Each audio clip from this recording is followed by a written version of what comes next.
Jokes विनोद video शेवटपर्यंत पहा. Like करायला विसरू नका. आजचं पुणे स्पेशल सेल्समन. आपण कोणता साबण वापरता पुणेकर? सेल्समन अशा नावाचा साबण प्रथमच ऐकतोय. खरं सांगा ना प्लीज. पुणेकर. डव संपत आलाय म्हणून लक्सला चिटकवलाय तो. सूरज मार्केटमध्ये जातो तेव्हा सूरज, काका हा बोकड किती रुपयांचा आहे? दुकानदार, 200. सूरज, इतकं स्वस्त? दुकानदार, अरे हे बोकड चायनीज आहे. सूरज, त्याची गॅरंटी? दुकानदार, नो गॅरंटी, ते उद्या भुंकूही शकतो. तुझ्याशी लग्न करून मी फार मोठी चूक केली, तो म्हणाला. पण मी काही तुझ्या पाठीमागे लागले नव्हते. ती ठसक्यात म्हणाली. बरोबर आहे. सापळा कधी उंदराचा पाठलाग करतो का? त्यानं विचारलं.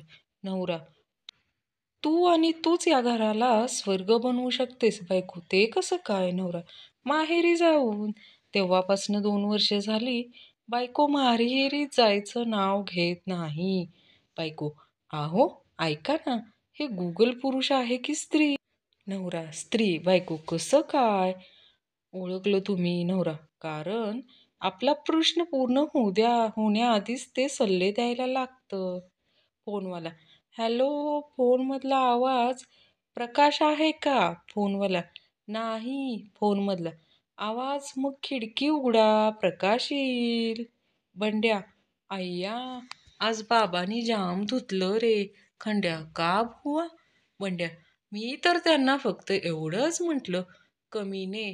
खंड्या, बंड्या, अरे मी म्हटलं कमीने हा सिनेमा पाहायला येता का हो बाबा? एका टेबलवर 3 अंडी असतात. एक फुटतं, पडतं, फुटतं. दुसरं पण पडतं आणि फुटतं. तिसरं पडतंय पण फुटत नाही का? होतं असं कधी कधी. बंडू, बनीला, लग्नापूर्वी तुझं कोणी बॉयफ्रेंड होता का गं? बनी तशीच शांत असते. बंडू, तुझ्या या शांत बसण्यामागलं मी काय समजू? बन्नी, जरा थांब ना, मोजू तर दे. राम, आजी देवपूजेची घंटी हळूहळू वाजव. आजी, का रे? राम, देवाची तब्येत आज ठीक नाही वाटत. आजी, चूप, काहीतरी बडबडू नको. राम, काहीतरी नाही, खरं सांगतो. अगं शेजारचे डॉक्टर म्हणे आज देवाघरी गेले. सकाळी प्रेयसीला प्रेमाने म्हणाला, ते बघ ते झाड. आणि मग काय, प्रेयसी झाडू लागली. मुलगी, ए रताळ्या, आय लव्ह यू आणि तुझं काय मत आहे आपल्याबद्दल? रतिनू, जरा वंगाळ स्टाईलने प्रपोज मार की. मुलगी, तू मेलास की तुझ्या नावाच्या बांगड्या फोडायचा अधिकार देशील का मला? पक्या 10वीला बसणार हे कळल्यावर शेजारचे काका त्याला म्हणाले, पक्या, परीक्षेची तयारी झाली का? पक्या, होय काका, काळी पेन, निळी पेन, शिस पेन्सिल, खोड रबर आणि सर्वच तयार आहे, फक्त अभ्यास बाकी आहे. बंटीच्या घरी आलेले पाहुणे जेवायला बसले असताना बंटी मोठ्याने म्हणाला, आई, आपल्याकडे आजोबा, आजी, आत्या आले आहेत. तू तर म्हणत होतीस की म्हसोबा, सटवी आणि टवळी चरायला येणार आहेत. त्याचं काय झालं? पेट्रोल आणि मुलीमध्ये काय संबंध आहे? जेव्हा त्यांना समजते की आपल्याला त्यांची खूप गरज आहे, तेव्हा त्यांचा भाव झटकन वाढतो. गोट्या, आई, परी आकाशात उडू शकते. आई, हो. गोट्या, मग आपली रखमा कामवाली का नाही उडत? आई, ती परी नाही आहे. गोट्या, पण बाबा, तिला तर तू नसताना परी म्हणतात. आई, काय? मग तर बाबाच उडतील बघ उद्या सकाळी.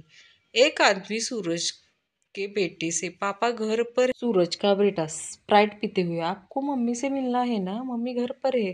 सीधी बात, नो बकवास.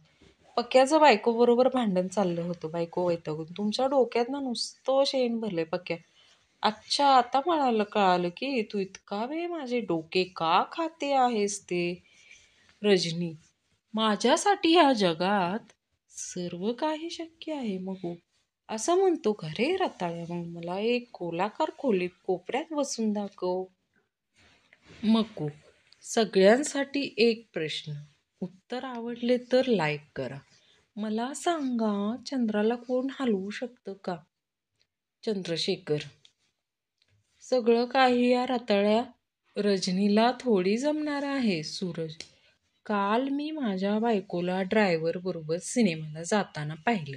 नीरज, अरे मग तू पण तिच्या मागोमाग जायचं ना सिनेमाला, म्हणजे काय ते तुला कळलं असतं. सूर्य, अरे बरं झालं नाही गेलो ते सिनेमा मी आधी पाहिला होता.